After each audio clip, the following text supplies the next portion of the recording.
The alarm did not start with a siren. It started with silence.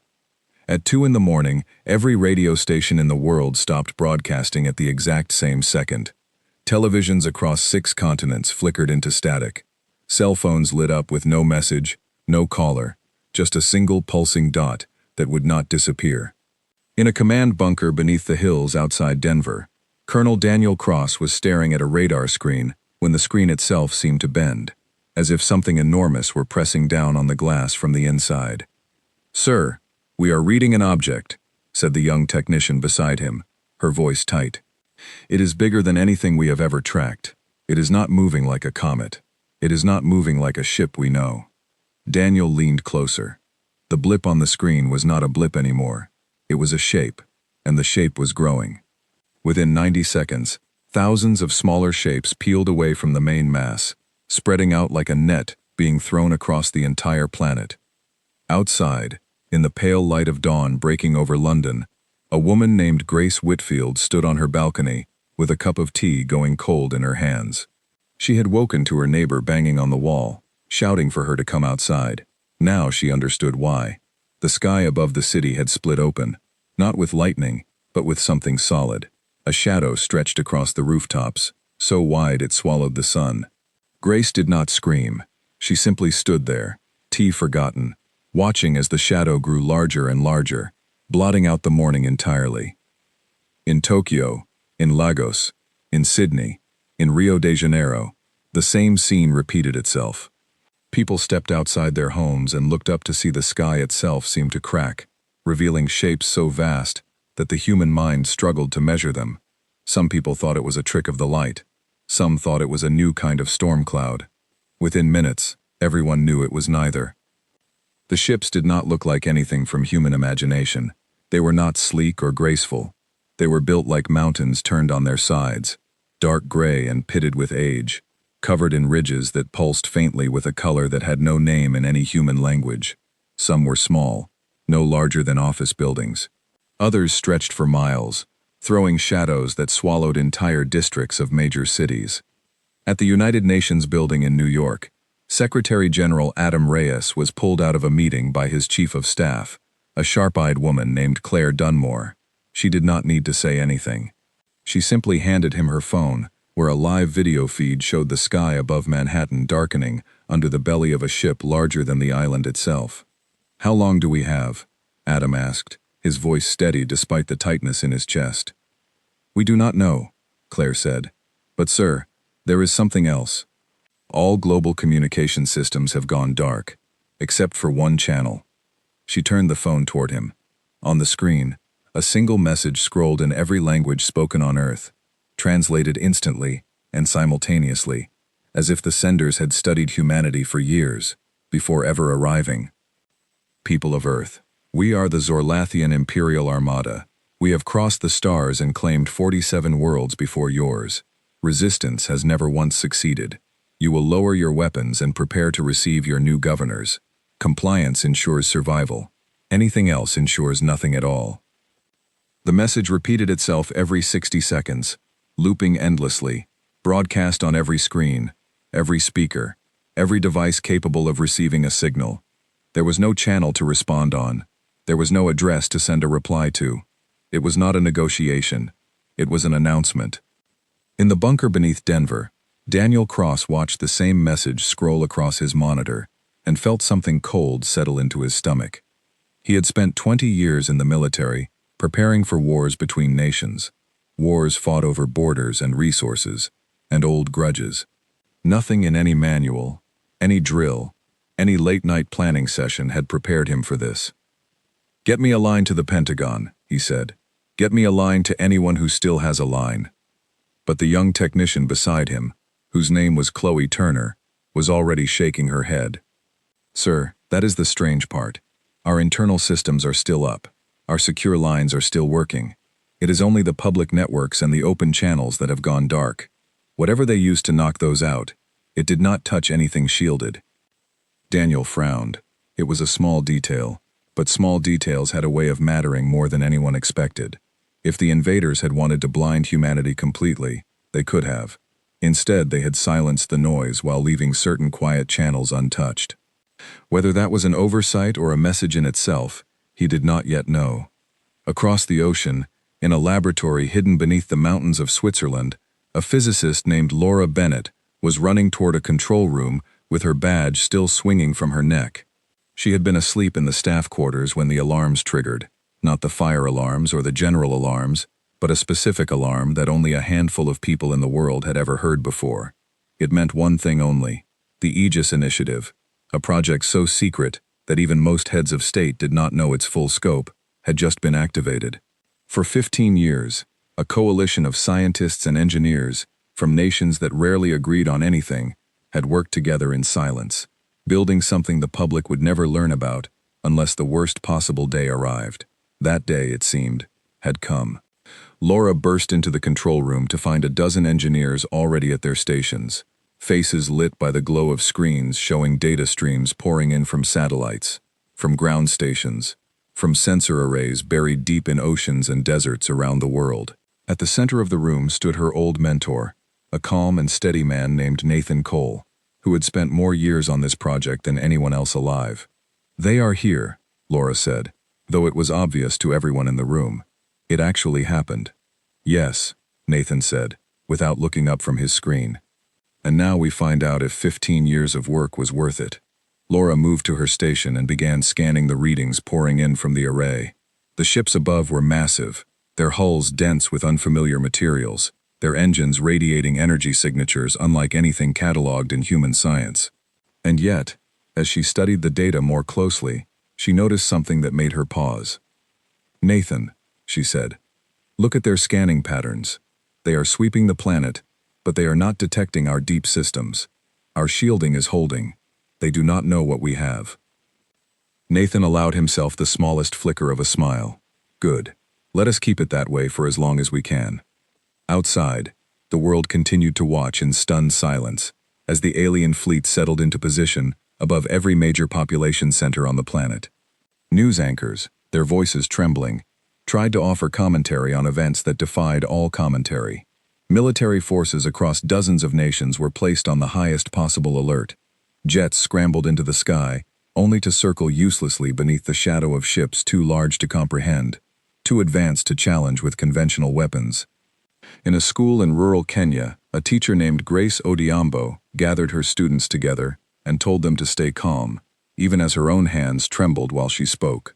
In a fishing village in Norway, a fisherman named Henry Voss stood on the deck of his boat and stared up at the underside of a ship that stretched from one horizon to the other, and for the first time in his life, he understood what it meant to feel truly small. In a small apartment in Toronto, a retired engineer named Simon Ward sat in front of his television with his granddaughter beside him, both of them watching the same looping message scroll across the screen in careful, measured translation. His granddaughter, only 8 years old, asked him quietly whether the people in the ships were going to hurt them.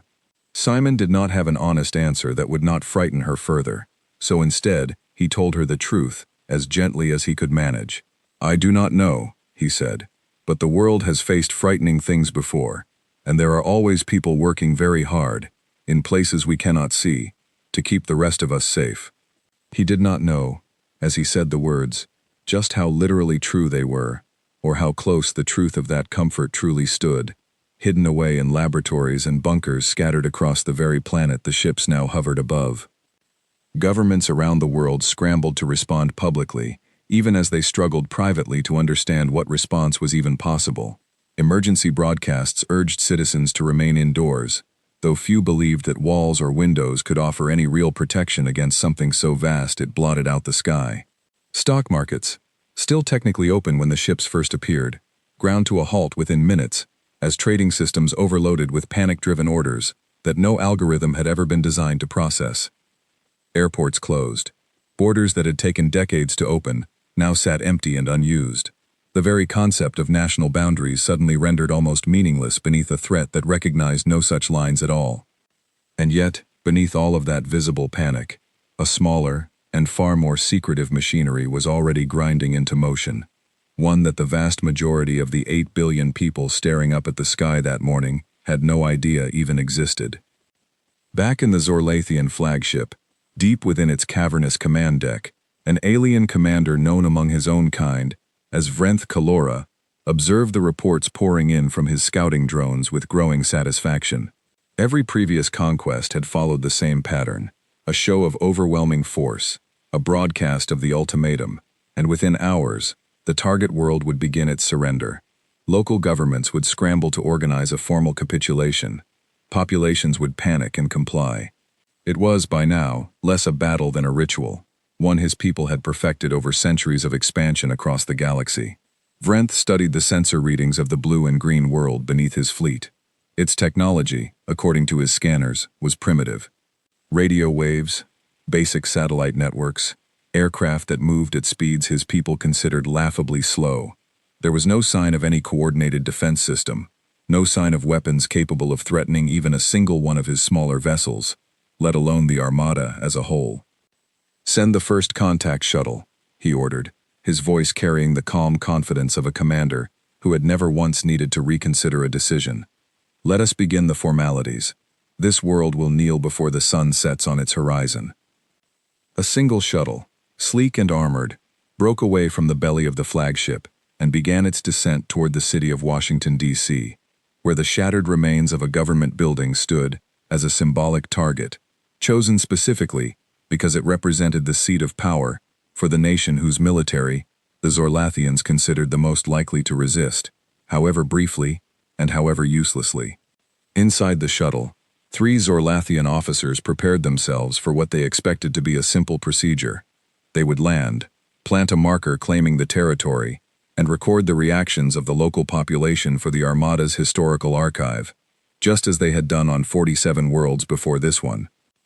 Down in the bunker beneath Denver, Daniel Cross watched the shuttle's descent on his screen, his jaw tightening.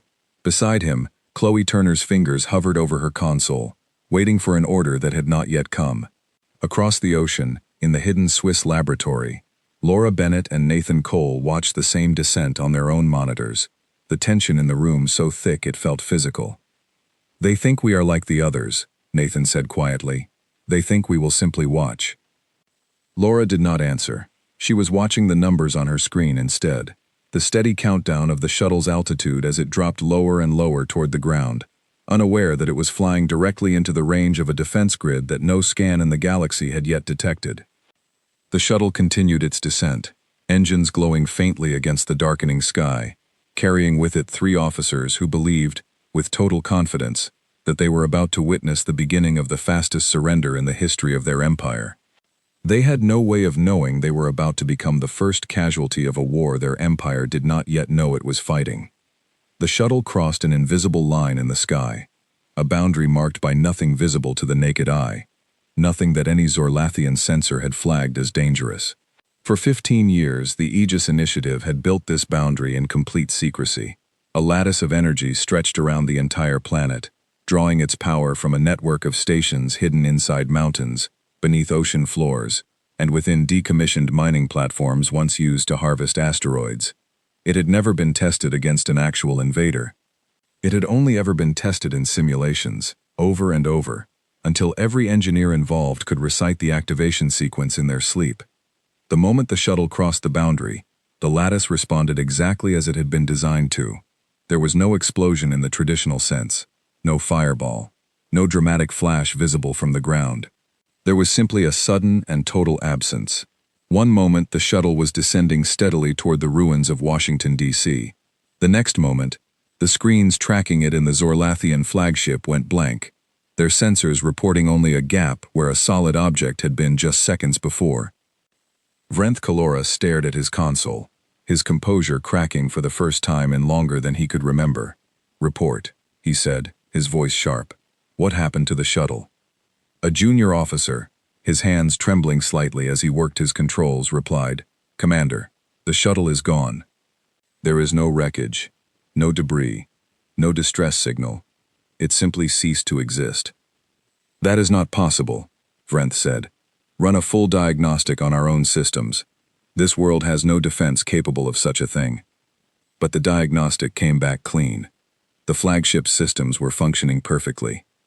Whatever had ended the shuttle's descent had come from the planet below, from a world his scouts had rated as having no meaningful defense capability whatsoever. Down in the bunker beneath Denver, the mood shifted instantly from tension to something close to disbelief, though carefully restrained. Daniel Cross watched the readout confirm what his own sensors had already shown him. "Confirmed kill," Chloe Turner said, her voice quiet, almost as though she did not quite believe her own words. The lattice engaged automatically. Target neutralized before it reached 10,000 feet. Daniel exhaled slowly. It was the first piece of good news anyone in that room had received since the ships first appeared, but he understood immediately that good news of this kind came with a price. The invaders now knew, in the most direct way possible, that Earth was not what their scans had told them it was. And an enemy that discovered it had underestimated its opponent would not make the same mistake twice. In the Swiss laboratory, Laura Bennett allowed herself a single breath of relief before turning back to her console, already anticipating what would come next. "Nathan, they will not send another shuttle carelessly." "Their next move will be more cautious, or it will be much larger," Nathan nodded, already issuing instructions to the technicians around him. "Bring every station in the network to full readiness. If they probe the lattice again, I want to know exactly where and exactly how hard before they even finish trying." Across the world, in cities beneath the shadow of the Armada's fleet, people who had witnessed the shuttle's destruction on whatever broadcast feeds still worked began to feel something shift in the air, a fragile thread of hope woven through their fear. In London, Grace Whitfield had joined a crowd gathered around a shop window where a television continued to loop grainy footage of the moment the shuttle had vanished from the sky. Nobody in the crowd cheered. Nobody celebrated. They simply watched, silent, wondering what it meant, wondering whether it was the beginning of salvation or the spark that would bring the full weight of the fleet crashing down upon them. Inside the flagship, Vrenth Kalora summoned his senior officers to an emergency council, a formality his people rarely needed on conquest missions, since resistance of any kind was almost always symbolic and brief. Around the table stood commanders who had overseen the fall of dozens of worlds, veterans of campaigns that had barely required a single shot fired in anger. None of them had faced anything like this. "The scouts were wrong," said one commander, a broad-shouldered officer named Draxil Venn, his tone edged with disbelief. "Either that, or this world possesses technology far beyond what our instruments detected." "It does not matter which," Vrenth said, cutting off further debate. "What matters is our response. We cannot allow a single incident to delay our timeline. Send a full reconnaissance wing, shielded and armed, to identify the source of this defense. Once located, we will remove it, and then proceed as planned." Draxil hesitated before speaking again. "Commander, with respect, should we not consider the possibility that this world requires a different approach entirely? Our doctrine was built on the assumption of technological superiority. If that assumption no longer holds—" "Our doctrine has conquered 47 worlds," Vrenth interrupted, his voice hardening. "It will conquer a 48th. Send the reconnaissance wing. I want answers within the hour." Draxil bowed his head and left to carry out the order, though the doubt in his expression lingered long after he had gone. Vrenth turned back to the viewport of his command deck, staring down at the blue and green world below, now looking far less simple than it had appeared only hours earlier. 20 minutes later, a formation of 12 Zorlathian scout craft broke away from the main fleet, spreading out in a wide search pattern designed to map the boundaries of whatever defense had destroyed their shuttle. Unlike the first craft, these were armed, their weapon systems active, their shields raised to maximum strength, prepared for any confrontation the mysterious defense might offer. In the Swiss control room, Laura watched the 12 new signatures appear on her display, spreading out across the planet's outer atmosphere, like fingers reaching to test the edges of an unseen wall. "Nathan, they are testing the lattice boundaries. 12 separate points, all armed, all shielded." "Let them test," Nathan said calmly. "The lattice does not care how many ships probe it, or how well armed they are. It responds the same way every time." He was not entirely correct, though neither he nor anyone else in that room would learn how wrong he was until it was almost too late. The 12 scout craft approached the boundary from different angles, moving with far more caution than the first shuttle had shown. As each one crossed the threshold, the lattice engaged, and 11 of the 12 vanished instantly, their signals cut off exactly as the first shuttles had been. The engineers in the Swiss control room allowed themselves a brief moment of triumph, watching the numbers confirm what appeared to be a flawless defense. But the 12th craft did not vanish. Instead, its pilot, a sharp and experienced Zorlathian officer, had approached at an unusual angle, skimming low along the upper edge of the lattice rather than crossing it directly.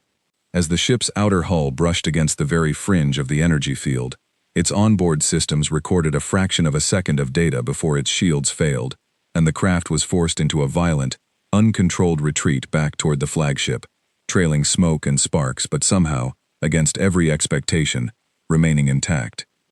That single fragment of data, incomplete and damaged though it was, would prove to be the most valuable piece of intelligence the Armada had ever gathered in the earliest hours of any campaign.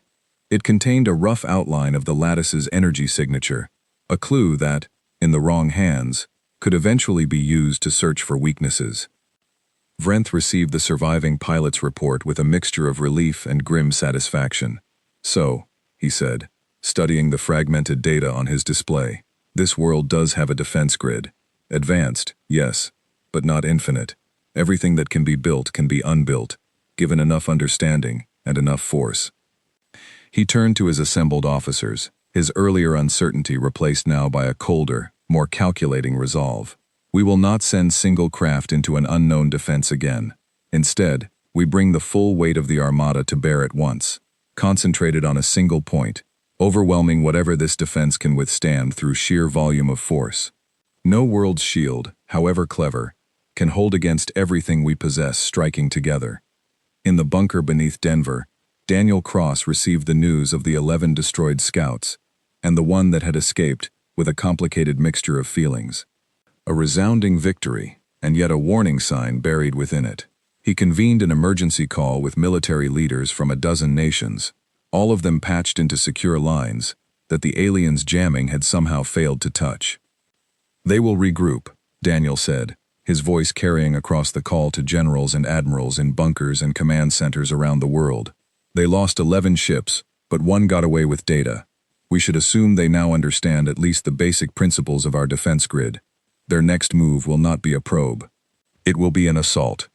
A general from a European command center spoke up, her voice crackling slightly over the secure line.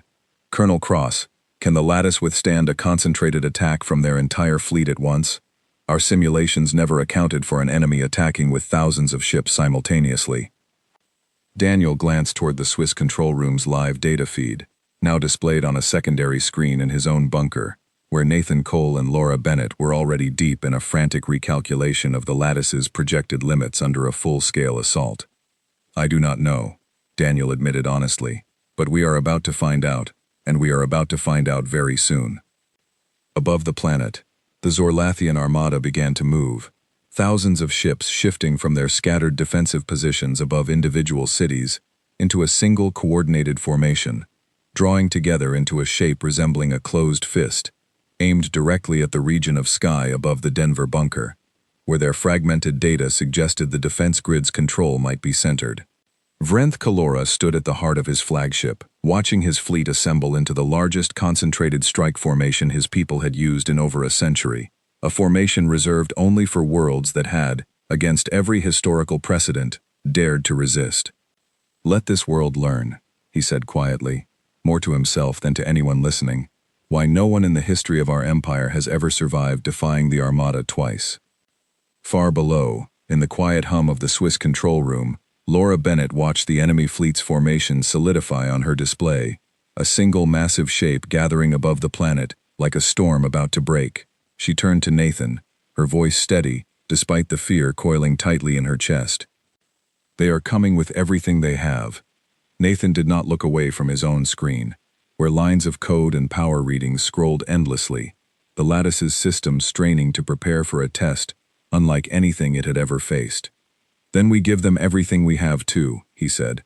"Bring every station online, all of them. Now." In the coastal town in Maine, Megan Foss had spent the hours since the shuttle's destruction, helping local officials organize an evacuation route for the research station where she worked, moving delicate equipment and samples into a reinforced basement built decades earlier as a storm shelter.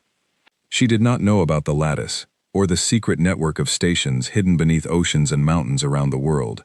All she knew was that the sky above her town had gone quiet after the first terrifying hours, the alien ships hovering motionless rather than descending further, and that quiet, however fragile, felt like the only mercy anyone had been given all day.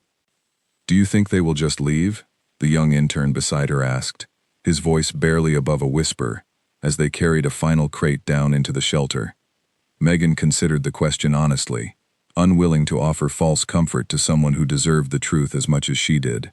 "I do not know," she said. "But I think whatever made that first ship disappear scared them enough to stop and think. That has to count for something."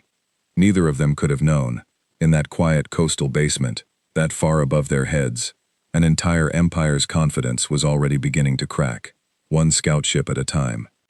In a windowless government facility outside Seattle, Alice Grant had been called in from home in the middle of the night, summoned by an emergency alert she had trained for but never truly expected to receive. She arrived to find a small, focused team already assembling, monitors flickering to life around her, as engineers began mapping the strange, alien communication signals that had briefly flooded global networks, before the invaders shifted to more selective jamming. "We have fragments," a colleague told her, gesturing toward a wall of scrolling data. "Whatever language they are using, it is complex, but not impossible. If they keep broadcasting on any pattern we can model, we may be able to find a way inside their systems." Alice sat down at her station without hesitation, already losing herself in the problem in front of her, grateful, in a strange way, to have something concrete to focus on, rather than the fear that had gripped the rest of the world since dawn. She did not yet know how vital her work would become in the hours ahead, but she understood, with the instinct of someone who had spent her career defending systems from those who wished to break them, that the coming battle would not be fought only with weapons. Across the planet, in bunkers and control rooms and quiet rooms filled with anxious engineers, humanity's hidden defenders began the final preparations for a battle that would decide, in the span of only a few minutes, whether Earth would remain free or become the 48th world, added to an empire that had never once known defeat. The formation above the planet finished gathering with a silence that felt heavier than any noise could have been. Thousands of ships, locked together in a single closed shape, hovered above the region of sky that the Zorlathians believed held the heart of Earth's defense. Vrenth Kalora gave the order without hesitation, and the entire mass of the Armada surged forward at once, engines flaring in unison, aimed like a single enormous weapon at the boundary of the lattice below. In the Denver bunker, alarms lit up every console at the same instant. Daniel Cross watched the readout with a tightness in his chest that no amount of training could fully prepare a person for.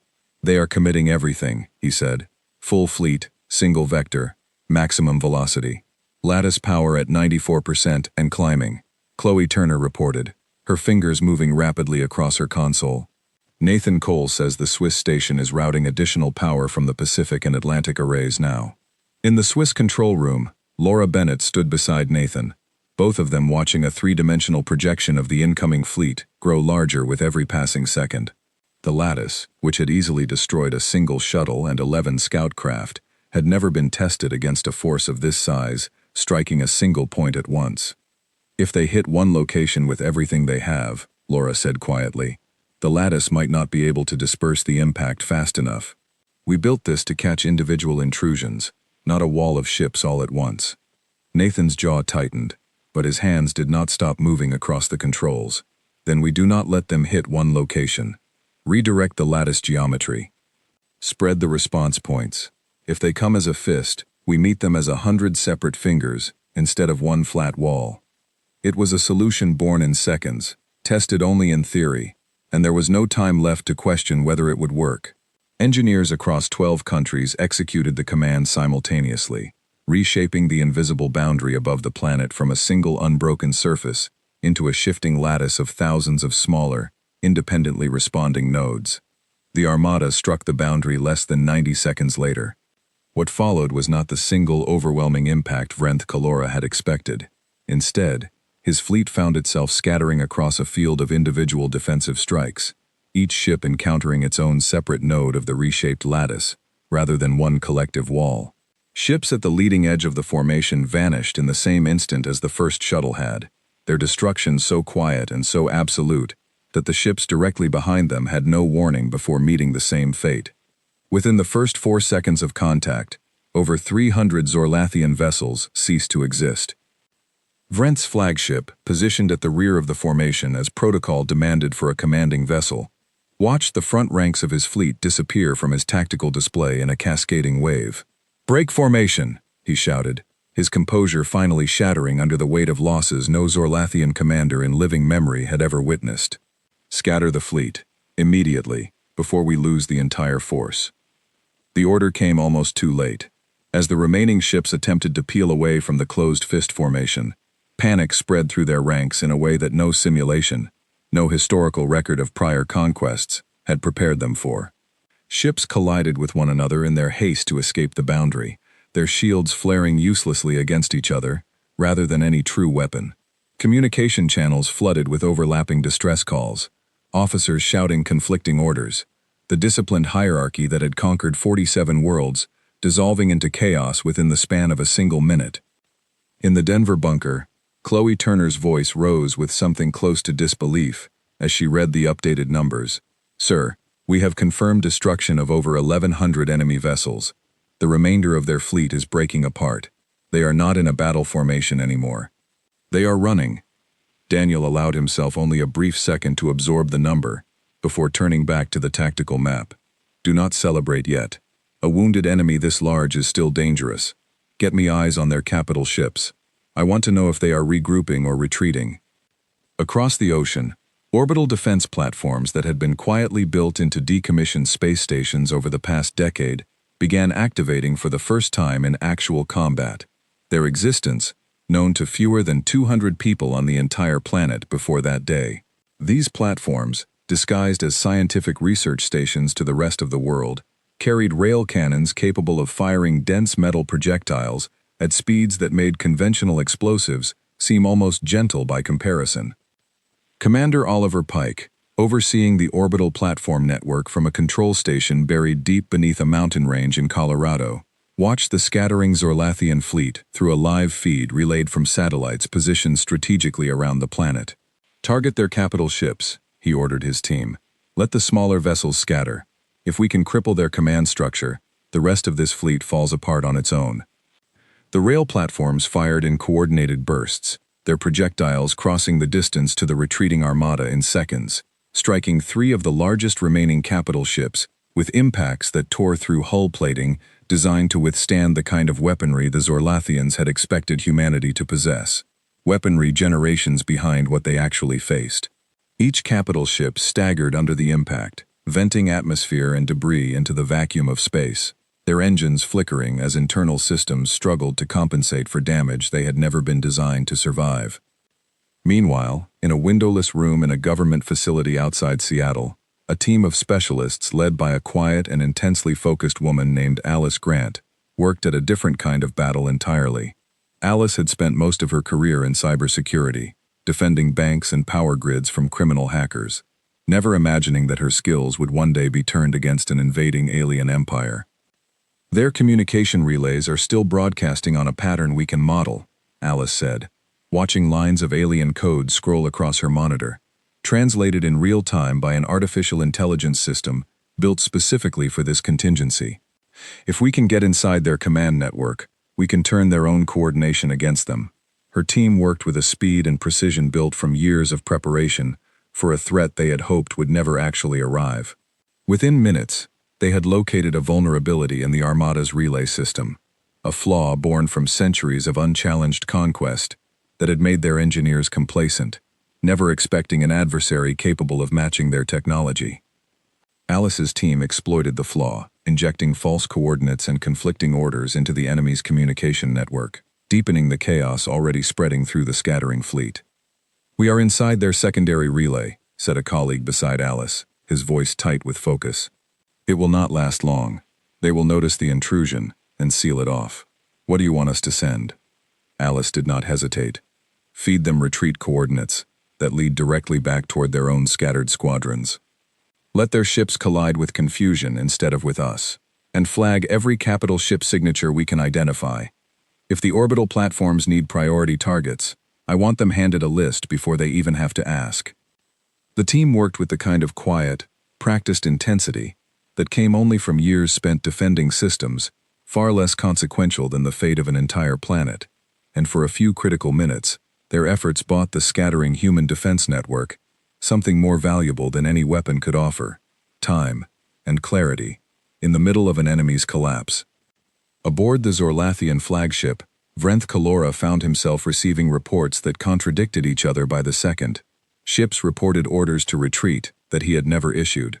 Others reported enemy positions that did not match what his own sensors were showing. For the first time in his long career, he could not tell which information to trust.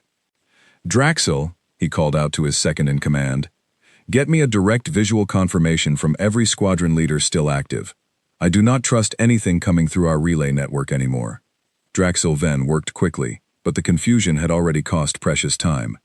Ships that should have regrouped into a defensive formation instead scattered further, some fleeing toward the edge of the solar system, others turning back toward the planet in a desperate and disorganized attempt to strike back at whatever had caused such devastating losses. One group of nearly 200 smaller Zorlathian vessels, cut off from the main fleet and unable to receive reliable orders, made the decision to break away entirely and attempt a direct assault on the region above Denver, believing, based on the corrupted data flooding their systems, that a single strike there could end the human defense entirely. Daniel Cross watched the group break away from the main scattering fleet and set a direct course toward his own position. "Incoming hostile squadron! 200 vessels! Direct approach!" Chloe reported, her voice tightening with the first real edge of fear since the invasion had begun. "Lattice status," Daniel said immediately. "Holding at 91% capacity. It can handle them." "Then let it," Daniel said, though a part of him still tensed as he watched the approaching squadron close the distance on his tactical display, each second stretching longer than it should have. The 200 vessels crossed the boundary of the lattice within the same 4-second window, their combined force meeting a defense grid now fully adapted to distribute impact across thousands of independent nodes, rather than a single vulnerable point. The result was as absolute as it had been for the first shuttle, each vessel meeting its end so quickly that none of the pilots aboard had any true moment of realization before it happened. In the space of that single engagement, the Zorlathian Armada, which had entered Earth's atmosphere with a force numbering in the thousands, found itself reduced by more than half, its command structure fractured, its communication network compromised, and its once unshakable confidence in its own superiority utterly and irreversibly broken. Vrenth Kalora stood at the center of his flagship's command deck, watching the tactical display update with losses that no report in the history of his empire had ever recorded.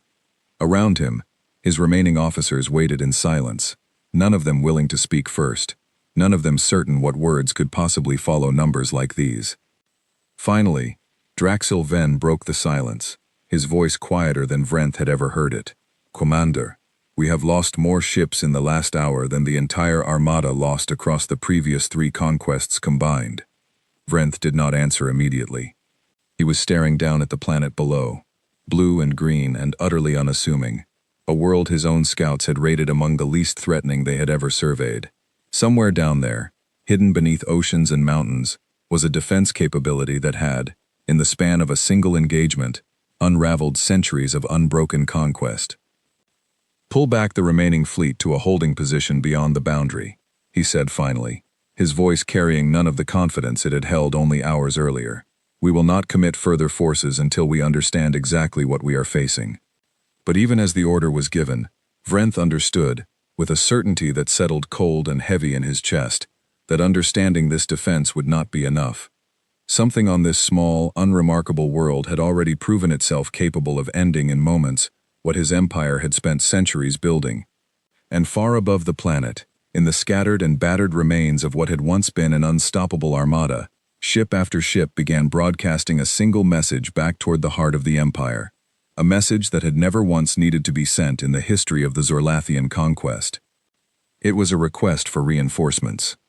While the flagship drifted at the edge of the boundary, licking its wounds and waiting for word from a homeworld that was months away even at the fastest speeds its messengers could travel, The battle on the ground had not fully ended.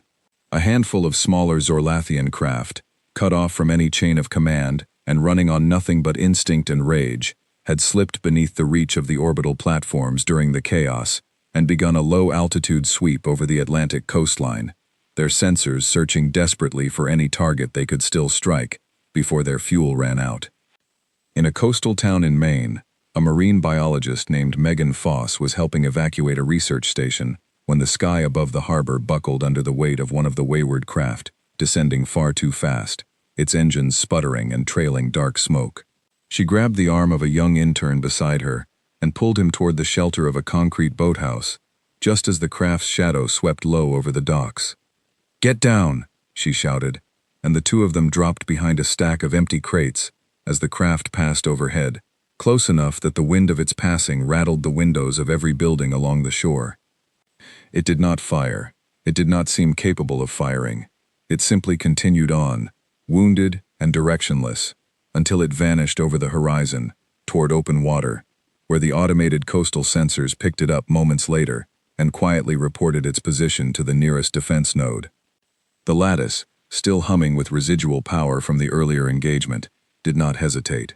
The craft ended the same way all the others had, a silent absence, where a shape had been only a heartbeat before.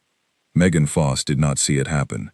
She only heard, faintly, the low hum of the coastal array cycling down afterward, and felt, for the first time since the alarms had woken her that morning, something like the beginning of safety. Back in the Denver bunker, Daniel Cross received reports of the last scattered engagements one after another, each confirming the same pattern. Isolated craft, cut off from command, destroyed almost the moment they were detected. He allowed himself to lean back in his chair for the first time in hours, though he did not allow the tension in his shoulders to fully release. "Total confirmed hostile losses?" he asked. Chloe Turner did not answer right away, double-checking the number before she spoke it aloud, as though she needed to be certain before she said it. "Sir, current estimate places enemy losses above 2,000 vessels. Our own losses are 0. No lattice failures. No ground casualties reported from any coordinating nation." The number hung in the air of the bunker for a long moment. 2,000 ships, an armada that had conquered 47 worlds without needing to fire more than a token volley, reduced by more than half in less time than it took most people to finish a single meal. In the Swiss control room, Laura Bennett finally allowed herself to sit down, her legs suddenly unsteady beneath her. Nathan Cole placed a hand briefly on her shoulder before turning back to his monitors, where the remaining Zorlathian fleet sat motionless, just beyond the boundary of the lattice, a battered cluster of ships, too cautious now to approach, and too proud, it seemed, to leave entirely. "They are not gone," Nathan said quietly. "They are waiting." "For what?" Laura asked. Nathan did not have an answer yet, but far above the planet, aboard the wounded remains of the Zorlathian flagship, Vrenth Kalora was asking himself the very same question, staring out at the world that had, in the span of a single day, ended his certainty that his empire could never be defeated. The answer came slowly, over the following hours, as reports trickled in from every corner of the shattered fleet. The message calling for reinforcements had gone out, but everyone aboard the flagship understood what that truly meant. Reinforcements from the nearest Zorlathian outpost were months away, even at the fastest speeds available to the Empire's fastest messenger ships. Whatever happened next above this world would happen without help, without the comfort of overwhelming numbers, without the certainty that had carried the Armada through 47 previous conquests. Draxil Venn approached the command deck, carrying a data slate filled with updated damage reports, his expression carefully controlled but unable to fully hide the exhaustion beneath it. "Commander, we have accounted for the surviving fleet. We have just under 900 vessels remaining, many with significant damage. Morale among the surviving crews is, to put it plainly, fractured." "Fractured how?" Vrenth asked. "Several squadron leaders are requesting permission to withdraw entirely," Draxil said. "They argue that continuing to hold position here, so close to a defense capable of what we witnessed, invites further losses, with no clear path to victory." Vrenth was silent for a long moment, staring down at the planet, at the thin blue line of atmosphere wrapped around it like a fragile shield that had somehow proven far stronger than anything his sensors had predicted. Every instinct built over centuries of conquest told him to press forward, to find a way to break this defense through sheer persistence, because that was how the Armada had always won, by outlasting the will of every world it had ever faced. But another part of him, quieter and colder, understood that this world was different in a way that could not be solved through persistence alone. It had not simply resisted, it had annihilated. Nearly two-thirds of a force that had never before lost a single meaningful engagement had ceased to exist within the span of a single day, and the fleet's supposed advantage in technology and numbers had meant nothing against a defense grid that seemed to anticipate every approach before it was even attempted. "Order a full withdrawal," Vrenth said finally, the words costing him something he could not entirely name. "We will regroup at the edge of the system, out of range of whatever defense this world possesses. From there, we send word to the homeworld and wait for their judgment on how to proceed." Draxil did not argue. He simply nodded and moved to relay the order, relief evident in the set of his shoulders even as he tried to maintain his composure. Before he left the command deck, he paused at the doorway and looked back at his commander, a question forming that he had never before dared to ask in all his years of service. "Commander, do you believe we misjudged this world from the very beginning? Or is it possible that no scouting mission could ever have prepared us for what we found here?" Vrenth considered the question with unusual patience, the exhaustion of the day settling visibly into the lines of his face. "Every world we have ever conquered showed us exactly what our scouts predicted," he said. "This is the first time our instruments have been wrong, and wrong so completely that I wonder now how many other worlds our empire has simply never bothered to look at closely enough. Perhaps this is not a story about one small planet defying us. Perhaps it is a story about an empire that grew too comfortable trusting its own certainty." Draxil had no answer for that, and after a long moment of silence, he left to carry out the order, leaving Vrenth alone, with a realization that would follow him for the rest of his command. The order rippled outward across the remaining fleet, and slowly, cautiously, the battered remains of the Armada began to pull away from Earth's orbit, engines flaring as they turned toward the outer edge of the solar system, away from the boundary that had cost them so dearly. In the Denver bunker, Daniel Cross watched the retreat unfold on his tactical display, the scattered points of light that represented the remaining Zorlathian fleet, drawing steadily away from the planet. For a long moment, no one in the room spoke, as though speaking too soon might somehow reverse the trend they were watching unfold. "They are pulling back," Chloe Turner finally said, her voice careful, still afraid to trust it. "All remaining vessels, moving away from the boundary, no sign of a renewed attack formation." Daniel allowed himself the smallest exhale of relief, though his mind was already moving to the next question. "Do we let them go?" It was not a question he could answer alone, and within minutes, he was patched into the same secure conference line that had connected military leaders around the world since the invasion began. The debate that followed was sharp and urgent, voices from a dozen nations weighing in with different instincts about what should happen next. "If we let them retreat freely," said a general from an Asian command center, "we send a message that we are willing to let this end without consequence. They will return with a larger force, better prepared for what we showed them today. If we strike them while they retreat," countered an admiral from a European fleet coordinating center, "we risk provoking an escalation with an empire that may possess capabilities far beyond what we have seen so far. We do not know what waits for us if we push too hard."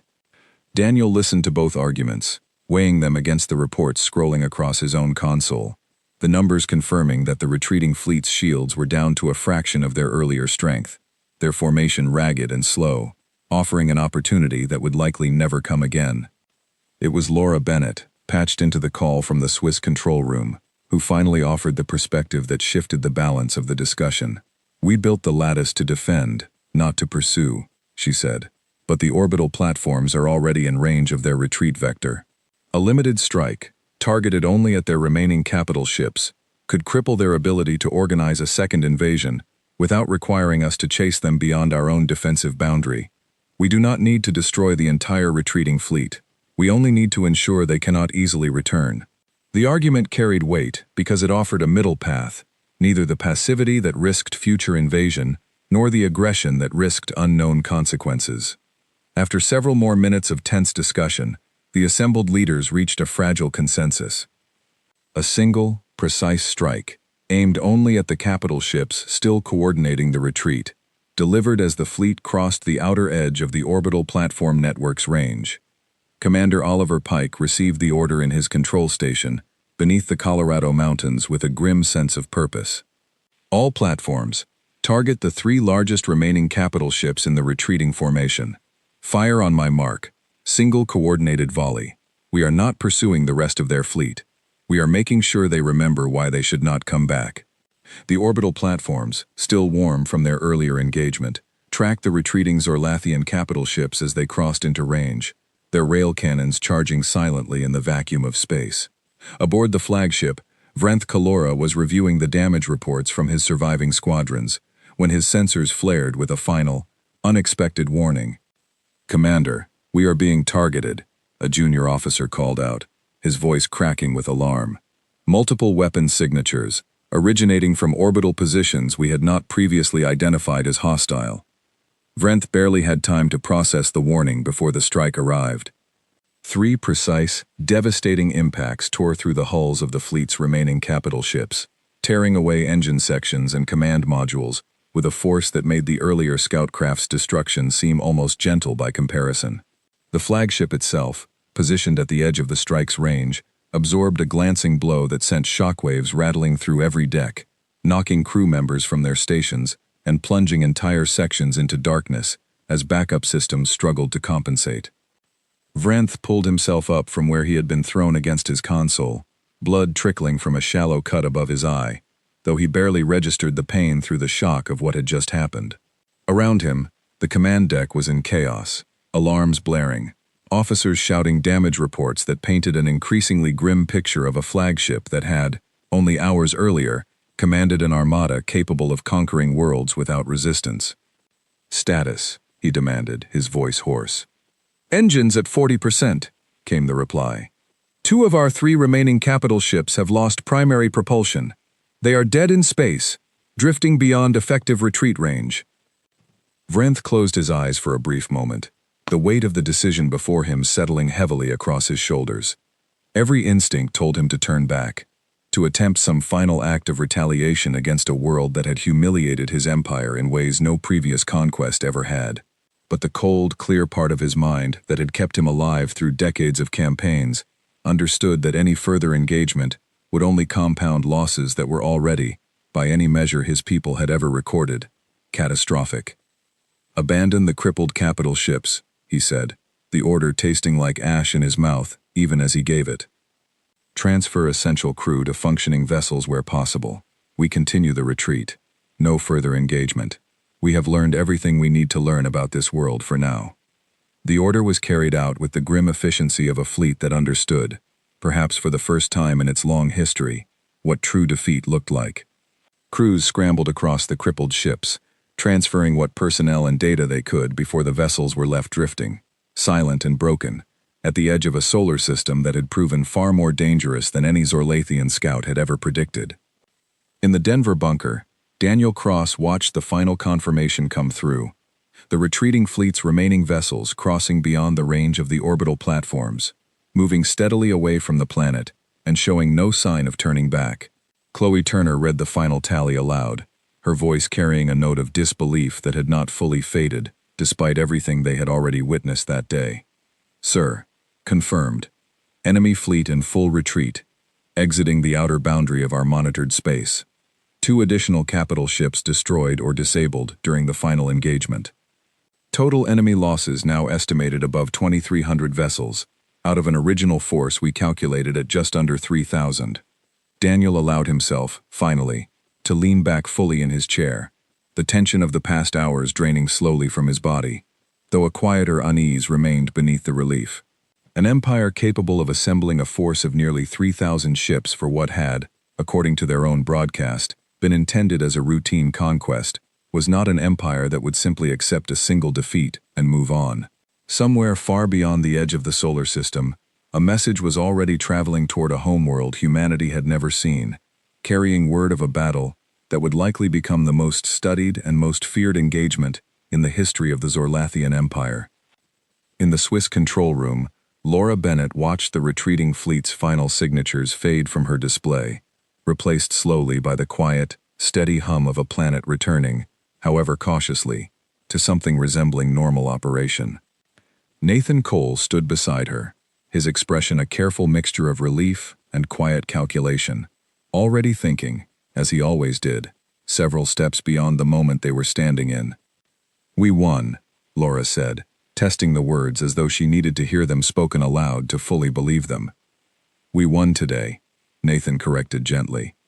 "What happens next depends on what that message reaches when it arrives at their homeworld, and how they choose to respond."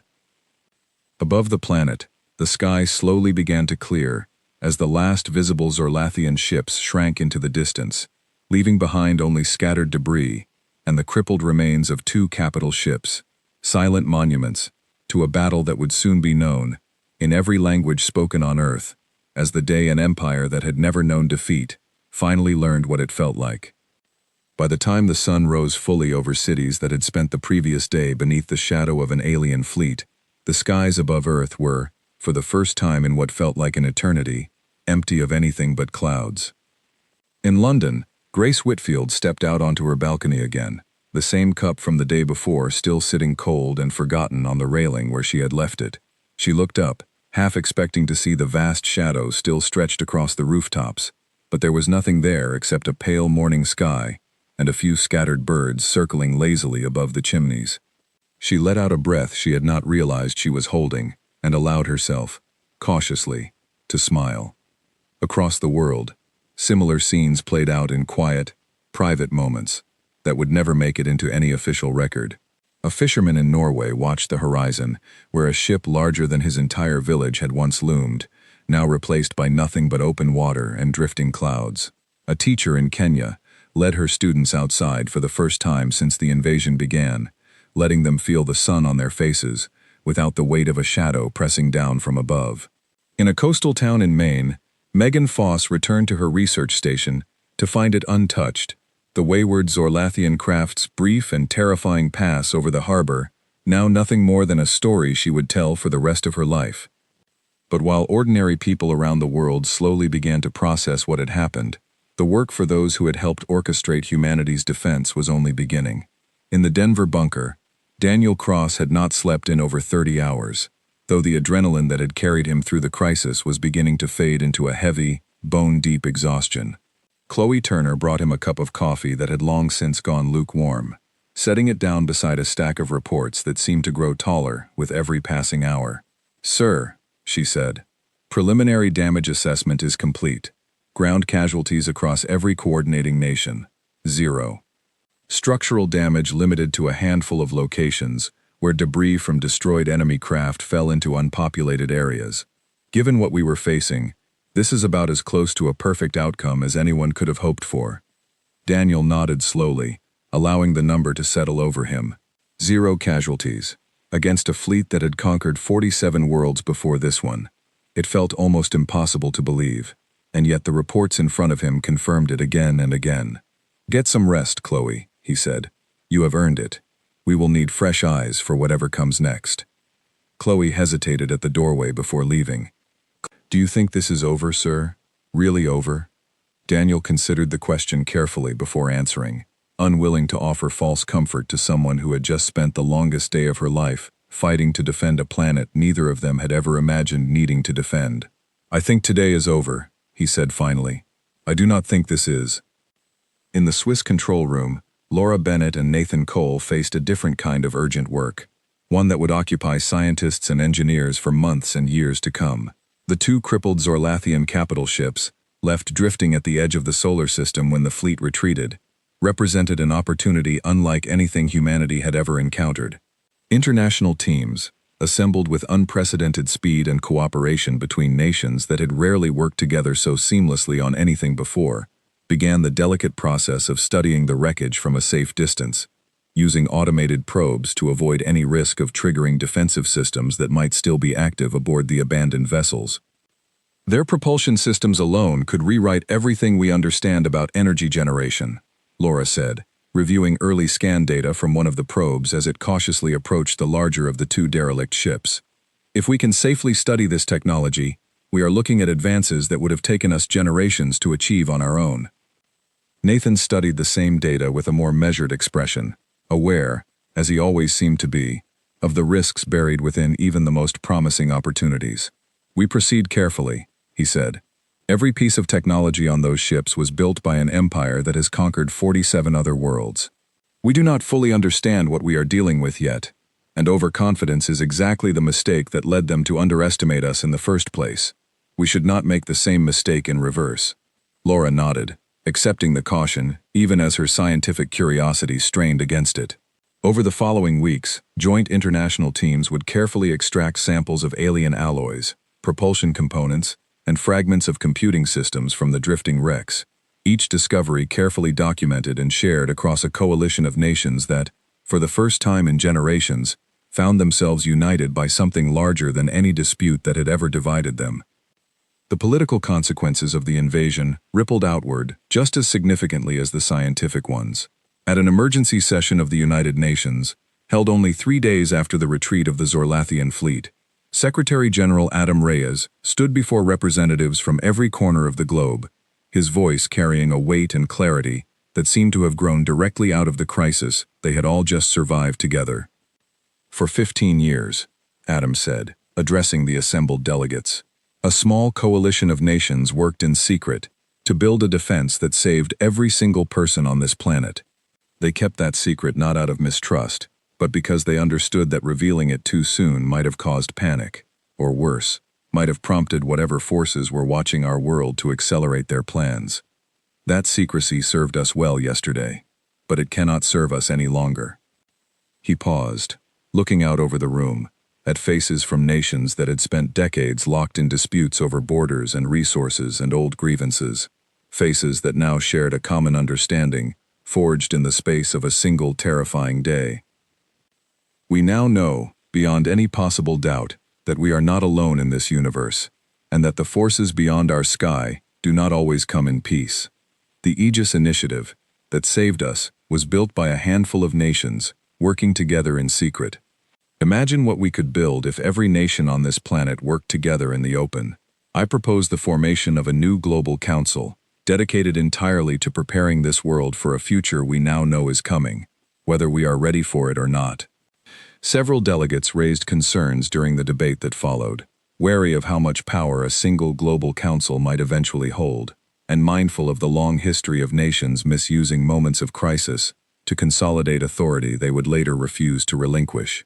A delegate from South America pressed for strict limits on the council's reach, insisting that any structure built in fear must include safeguards to prevent it from becoming something the world would later regret.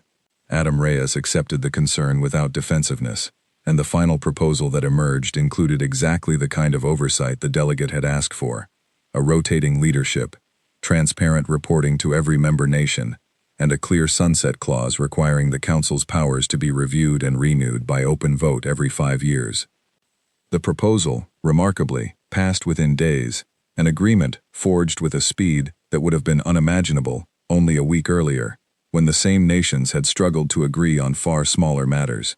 The new council, established with representatives from every continent, took on the task of expanding the defense network that had saved them, integrating the salvaged alien technology into new research programs, and preparing humanity for the possibility, however distant, of a second invasion. Claire Dunmore, who had stood beside Adam Reyes through every moment of the crisis, found herself appointed as one of the Council's first coordinators, tasked with managing the delicate balance between transparency and security that the new era demanded.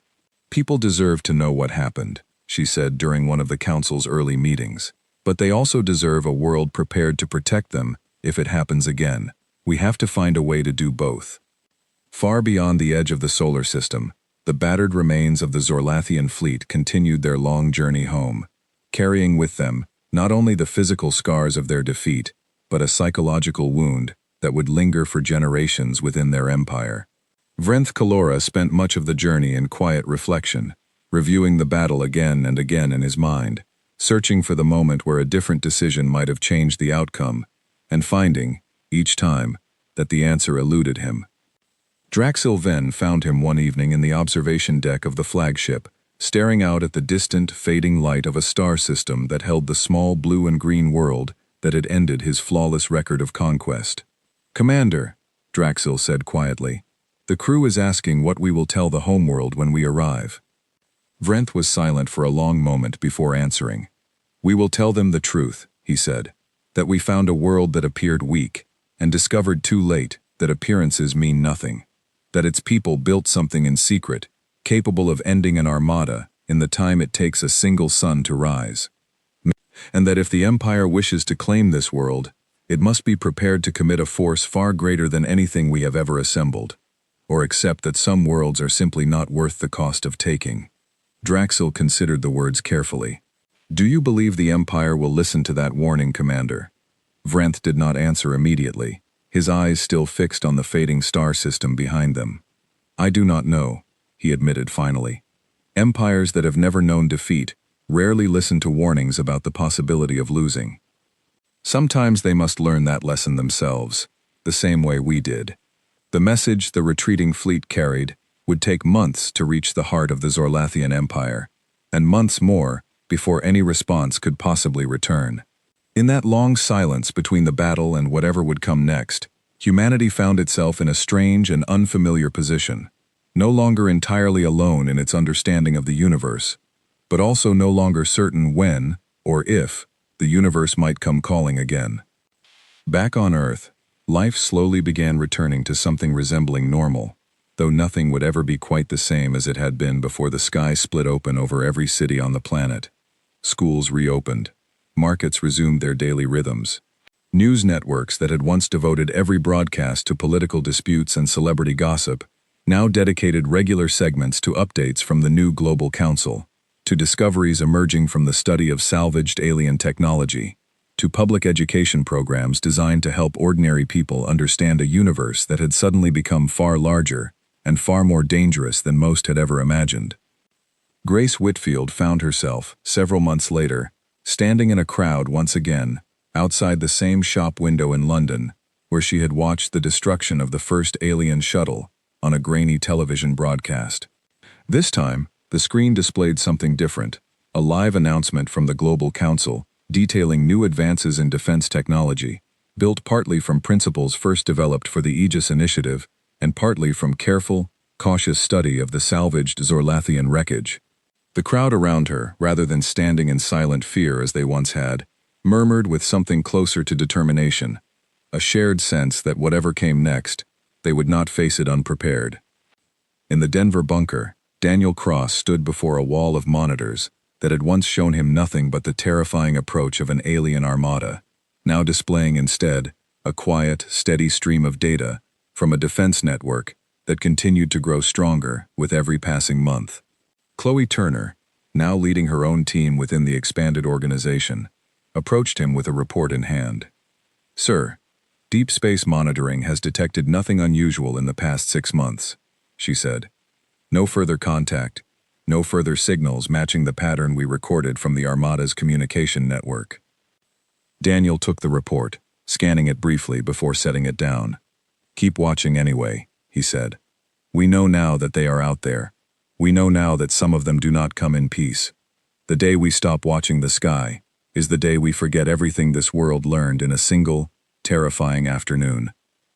In the Swiss laboratory, Laura Bennett and Nathan Cole continued their work late into countless nights, poring over data extracted from the salvaged alien technology, each discovery opening a dozen new questions about the Empire that had tried and failed to claim their world. One evening, as Laura reviewed a particularly promising set of readings from the alien propulsion systems, she found herself pausing to look out through the laboratory's reinforced windows, up at a night sky that had once felt distant and unknowable, and now felt close enough to touch. "Do you ever wonder," she asked Nathan, who was working quietly at a nearby console, "what happens when their message finally reaches home, what they will decide to do?" Nathan considered the question for a long moment before answering, his eyes drifting toward the same night sky Laura had been studying. "I try not to wonder too much," he said finally. "Wondering does not change what we need to do either way. We prepare, we grow stronger, and if they come back, whether it is next year, or in 10 years, or in a generation, this world will be ready in a way it has never been ready for anything before." Far above them, beyond the reach of any telescope or sensor humanity possessed, a single Zorlathian courier ship, faster and smaller than any vessel in the retreating fleet, continued its long, silent journey through the stars, carrying a message that would eventually reach an empire that had never once, in the entirety of its long and unbroken history of conquest, been forced to consider the possibility that a world it wished to claim might simply refuse to fall. What that empire would decide to do with such an unprecedented warning, no one on Earth could yet say, but across every nation, in every laboratory and command center and quiet home where people had watched the sky crack open, and then, against every expectation, watched it close again, a single understanding had settled deep into the heart of humanity. The universe was no longer a distant mystery to wonder about on quiet nights. It was a neighbor, vast and largely unknown, that had already knocked once, and that might, someday, knock again. In Toronto, Simon Ward sat once again in front of his television, now many months older, and considerably less frightened than he had been on the day the ships first appeared. His granddaughter, curled up beside him on the couch, was watching a children's educational program that explained, in simple and reassuring terms, how the new global defense network functioned, and why it had kept her and her family safe. She turned to him partway through the broadcast, and asked whether the frightening ships would ever come back. Maybe, Simon told her honestly, remembering the promise he had made to her all those months ago. But if they do, we will be ready this time, and that makes all the difference.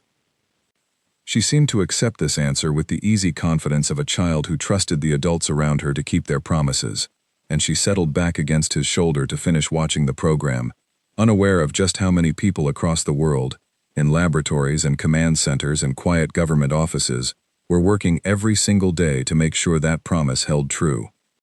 That was, in the end, the quiet and lasting legacy of the day the sky had cracked open. Not simply the extraordinary defense that had ended an alien armada in a matter of moments, but the slower, steadier work that followed in its aftermath.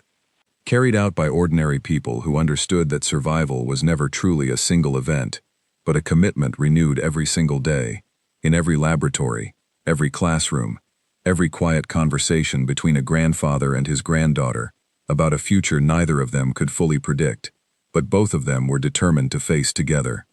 And somewhere far above them, past the reach of any telescope, past the edge of everything humanity had ever charted or understood, the stars continued to turn, indifferent and vast, holding within them an empire that had learned, in the space of a single afternoon, that the universe still had lessons left to teach, even its oldest and proudest conquerors.